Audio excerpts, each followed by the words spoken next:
Welcome to the Reallionaire Podcast. I'm your host at Africana Dondada, and today I'm here with a very special guest, Tyree Gray. He's an entrepreneur and currency trader.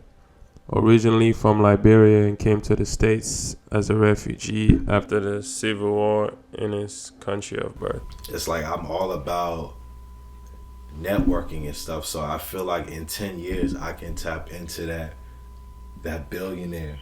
Realistically, people do that in 20 minimum, but I feel like if I go hard, I can do that. I know I can, so that's where I see myself. And money just opens opportunity. It's just a form of resources, and networking is the number one thing, especially in the black community. Yeah, and are you gonna take advantage of that? Your resources. We don't come up, and we're not like raised with resources like they strip our resources. And a man can't, without resources, is limited. And if different forces and things that we go through in life, that means what is that? How much can that man doesn't have much to work with, realistically.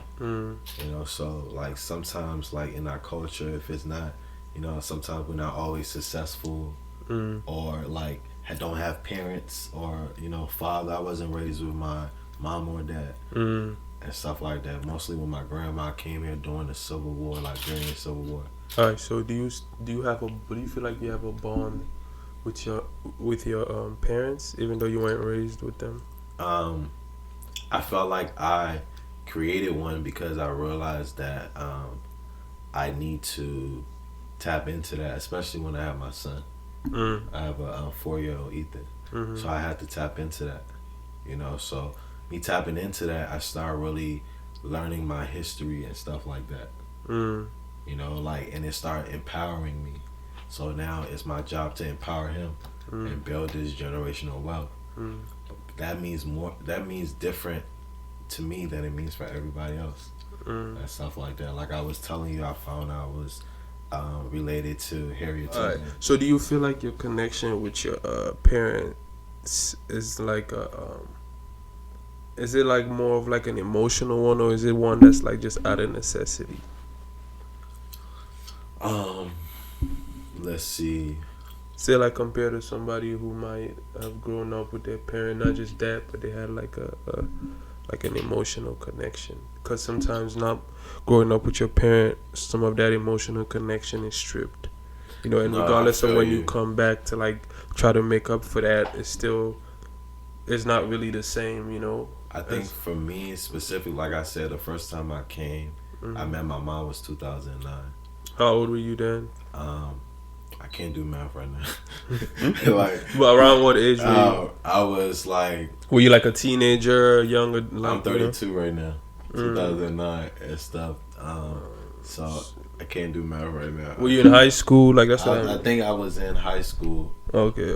And stuff. So you were a teenager. Yeah. Okay. So, but and by experiencing and meeting her and seeing a type of person, I never met anybody so giving and loving and selfless and stuff like that. So me knowing who she was and recognizing I read people, so I read her, and she that made me realize a lot of it made me get to a point that I accepted the past and what wasn't there, what wasn't received, but at the same time I just focused on building that relationship. Because I didn't want to live in the past. That keeps you in the past. So it's at the end of the day, I needed to, reach that point that I'm okay with all that.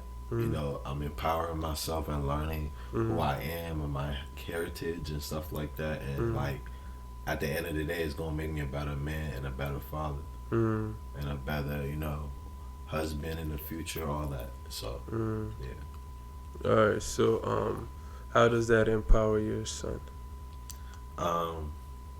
With him, I feel like even when I go to these conventions and stuff and me wanting to take him and him seeing a little bit of what dad do and certain things and people I'm around, I feel like he's receiving a lot of substance So I'll be having real conversations with him, like, you know, at the end of the day, you know right from wrong, right? You know that was wrong, right? Okay, so do better. I don't want to see that. I expect more from you. And I don't feel like he's too young because he understands. He gets it, you know. I think he feels my energy and he understands, like, you know, like he be trying to challenge me, but he know I'm alpha male. At the end of the day, I'm not playing at all.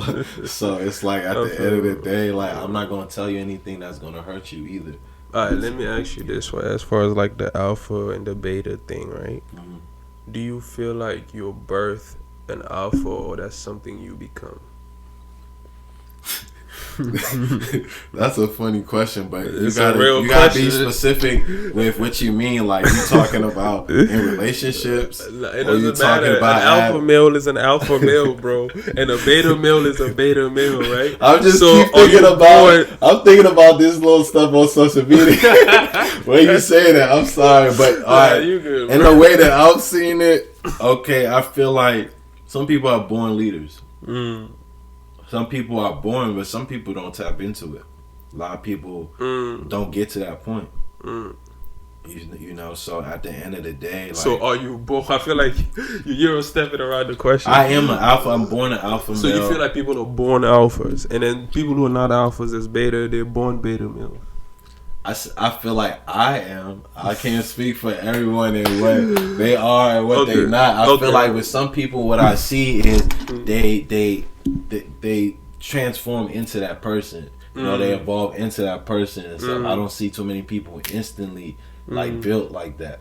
And, Okay. You know, All right. Let's say I ask you this to ask you this. Let's say for your son, right? What if he wasn't an alpha? I mean, I don't. And then you might be trying to raise him. I don't know. I'm not saying he's, I he's get not right. I get you because That's right just a now question. I can see how like this boy rough, like he a rough like refugee. Oh, okay. So it's like I wouldn't know how to handle that. If anything, I'll try to like make sure, you know, like listening to him, but at the same time I'm guiding him because it's like, you know, I gotta teach you how to be a man. You know, like I don't. Okay. Do you feel like he's an alpha right now, as of now? Yeah, this boy don't play. Like he was like, and he do not play.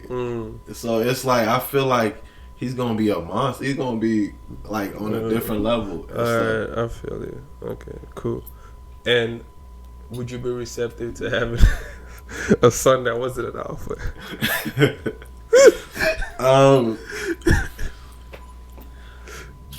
The way I am, like.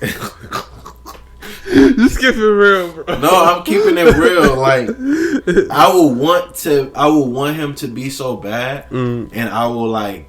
I don't know if I'll genuinely like try to make him and stuff like that, but I'll try to understand him and understanding like what's sometimes necessary. I'm raising a king and stuff like that. When I walk out the house, I walk as a king and stuff like that. And a billionaire, you gotta feel it and you gotta speak it every day, and then you'll become it. Did you always have this mentality, and where do you feel like it came from? I didn't always have this mentality. It took a while, and you know, even me having more like, because you know, I've always been chill, laid back, never really paid too much attention to myself. You know, so like quiet, chill. So it's like as I grew and like, I think at learning in college, African American studies empowered me. Getting more in touch with my, you know, like I protest before, like, you know. I just love the black community. That empowered me and stuff like that. So, and then learning about my culture and stuff empowered me. So I feel like I had to get there with all of these things and these challenges and stuff like that. So I'm closer to, you know, that alpha male and that man I am. You know, I'm still on my way. You still growing. Yeah. I feel you. You know, but at the same time, I'm an advocate of a holistic, you know, full body health and stuff like that, physical, mental, in all different forms and stuff. I feel like that is required to get us to, you know, our crown.